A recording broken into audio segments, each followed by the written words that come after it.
Bienvenue, Pascal. Bonjour à tous, bonjour à toutes. Merci d'être présents aussi aujourd'hui. Alors pour commencer, je vais vous emmener en voyage.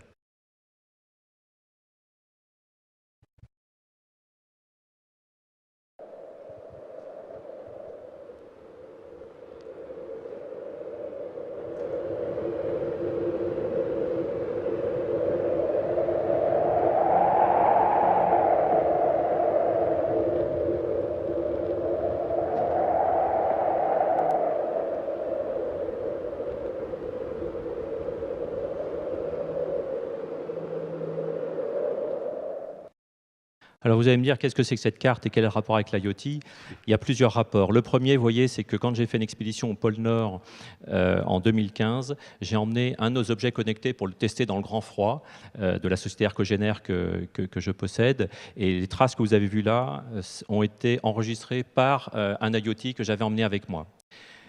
J'ai voulu aussi vous montrer cette carte pour vous dire, vous voyez, quand on va d'un point à un autre pour aller au pôle Nord, ça me fait penser au monde de l'IoT. On pense qu'on va en ligne droite, mais en fait, on ne va pas du tout en ligne droite. Et je pense qu'aujourd'hui, on a beau dire on va là, mais ce n'est pas tout à fait cette réalité-là.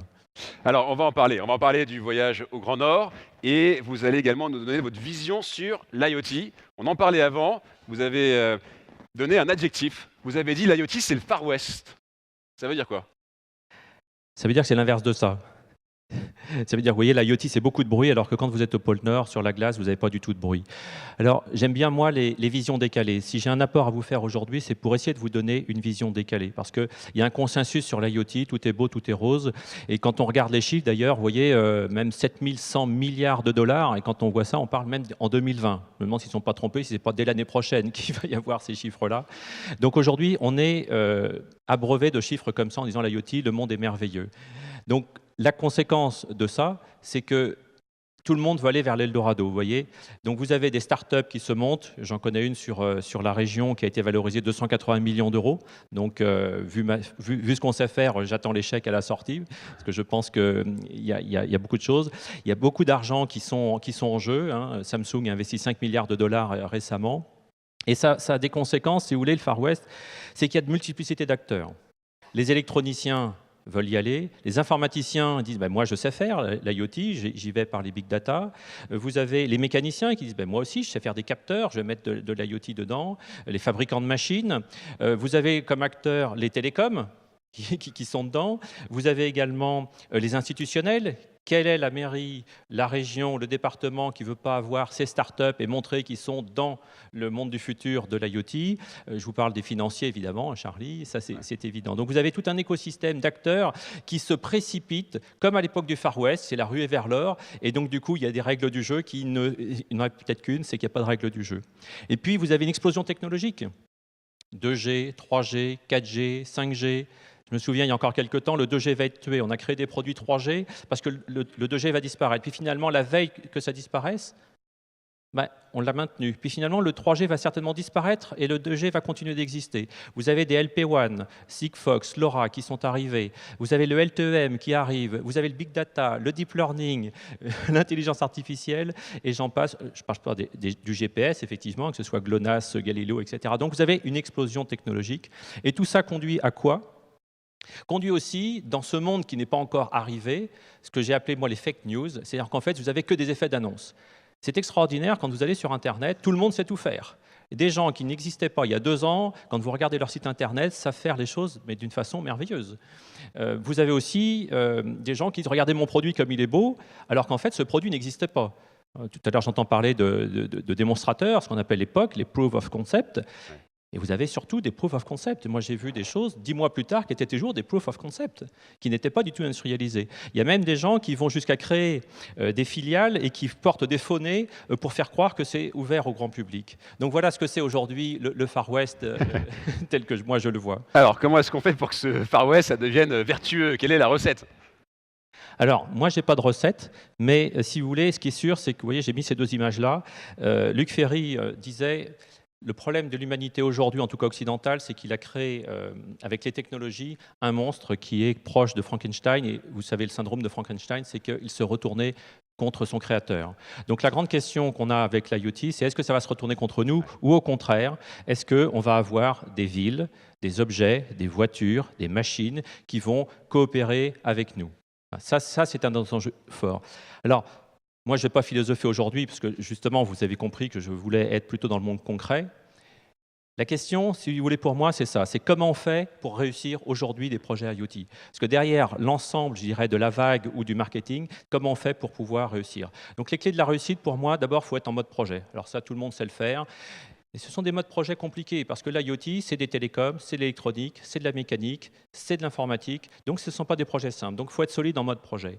Deuxièmement, vous devez avoir de l'expertise technologique. On a vu tout à l'heure qu'il y avait une explosion technologique, et si vous n'avez pas d'expertise, à ce moment-là, vous risquez de découvrir en même temps que les clients ce que vous êtes en train de faire. Troisièmement, maîtrise des normes. Qui connaît la RED? Qui connaît l'ensemble des normes aujourd'hui qui sont dans les télécoms? Ce n'est pas une, deux, trois, quatre. Je ne vous parle pas de la sûreté, les normes de sûreté de fonctionnement. Donc, il faut maîtriser les normes. Il faut des briques produits. Il y a trop de projets aujourd'hui qui se font from scratch. On part de rien. 100 000 euros, 200 000 euros, 300 000 euros. Et puis, ça prend du temps, c'est pas fiable, et puis on n'est pas sûr d'arriver. La cybersécurité, je crois que ça ne vous a pas échappé, qu'il y a des sites industriels qui ont été échappés, il y a du hacking qui s'est fait, qui ont paralysé certaines usines. Donc ça, c'est aussi un point essentiel. Et maîtriser la sûreté de fonctionnement. Vous savez que l'IoT permet de prendre des informations par des capteurs, et donc de prendre des décisions sur la base de ces informations. Voire, on en parlera tout à l'heure, vous êtes capable d'agir sur des actionneurs, donc du coup de faire en sorte que des machines vont agir sur cette base-là. Donc la notion de sûreté de fonctionnement est importante. Et derrière ça, pour couronner le tout pour moi, c'est l'expérience. J'ai volontairement mis un S à expérience pour dire qu'il ne s'agit pas d'avoir de l'expérience, mais des expériences. Parce que l'IoT, c'est le monde entier. Donc si vous n'avez pas des expériences, vous risquez de vous planter. Et nous, du coup, la société Ercogénère du groupe The Cat travaille depuis 35 ans sur les objets connectés. On a 1 million de produits en circulation, donc on travaille sur l'ensemble de ces éléments-là. Et en termes d'expertise technologique, on a annoncé à Barcelone avec Orange et puis u-blox à Amsterdam il y a 15 jours, en simultané, le premier produit en LTEM. Vous voyez, c'est ça l'expertise technologique. Alors, l'expérience, ça se fait, ça ne s'invente pas.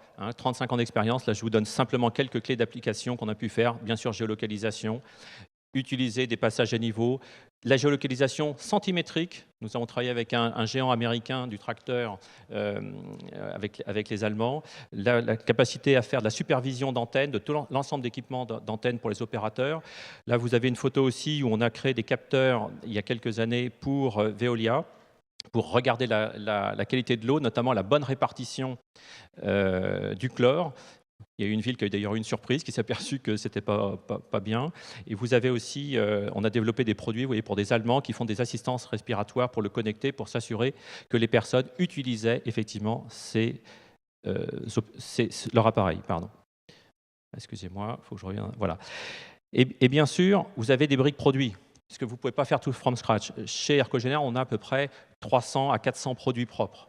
Voyez, donc ce sont des briques matérielles et des briques logicielles. On peut faire de l'alerte, la télérelève, etc. Vous voyez, ça va du simple produit qui est gros comme ce boîtier à des valises entières. Alors, plein d'applications très tech. Là, je vois un verre. Ce verre, vous m'avez dit, il est aussi celui qui est porté par la première dame. C'est plus glamour, ça. Brigitte Macron, elle porte vos verres?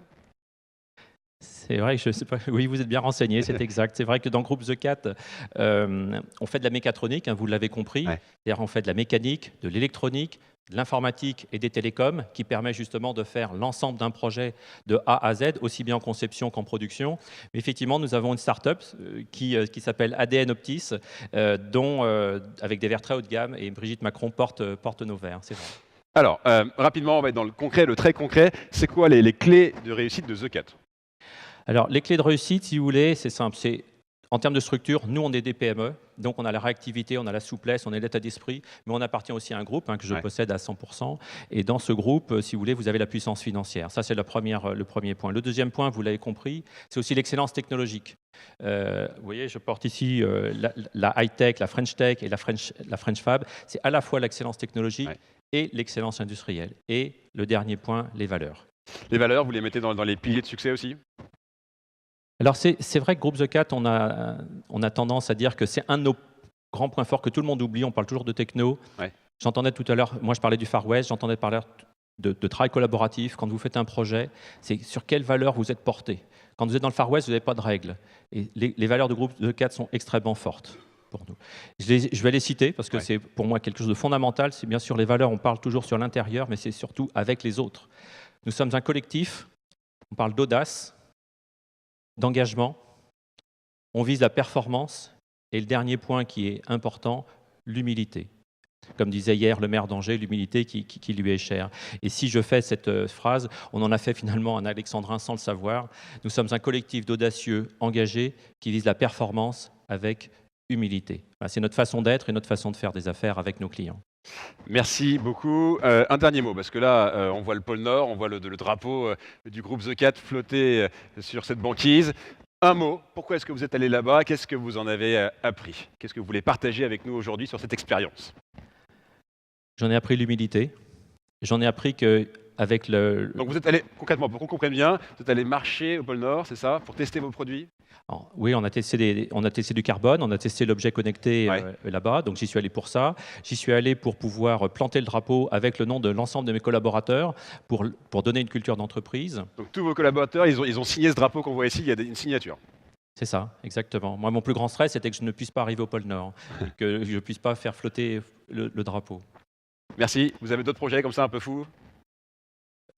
Écoutez, j'ai traversé l'Islande à pied l'année dernière et là, je vais faire l'ascension de la Concagua et je vais traverser le Groenland en kite-ski au mois de mai, normalement. Très bien. Si, c'est parfait. Si vous voulez en savoir plus, il y a une vidéo qu'on peut trouver sur YouTube sur le voyage au pôle Nord.